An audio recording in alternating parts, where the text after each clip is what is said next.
नमस्कार दोस्तों, आप सभी का स्वागत है आज की इस बड़ी खबर में। जी हाँ दोस्तों, आप लोग को बता दें, भोजपुरी इंडस्ट्री में आजकल एक गाने के लिए काफ़ी विवाद चल रहा है। जी हाँ, उस गाना का नाम है ट्यूशनवा वाली।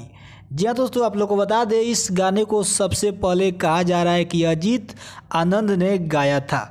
जी हाँ, और इस गाने को आदि शक्ति फिल्म्स पर रिलीज किया गया था।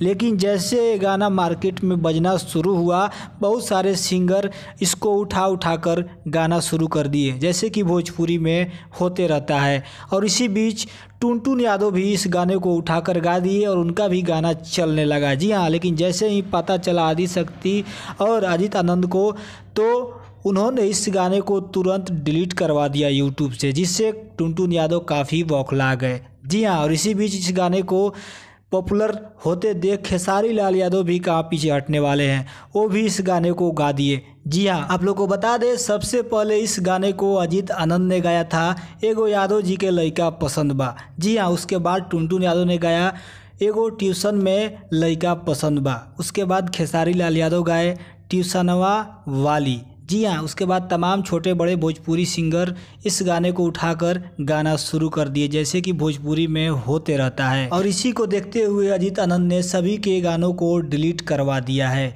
यूट्यूब से। लेकिन खेसारी लाल यादव का गाना अभी है, क्योंकि जिस कंपनी से अजीत आनंद गाए हैं उसी कंपनी से खेसारी लाल यादव का भी गाना छूटा हुआ है, जिसके चलते उनको ये मैटर का सामना नहीं करना पड़ा है, उनका गाना डिलीट नहीं हुआ है। तो नमस्कार, आज के इस वीडियो में इतना ही। वीडियो अच्छा लगे तो वीडियो को लाइक और चैनल को सब्सक्राइब कर दीजिएगा। धन्यवाद।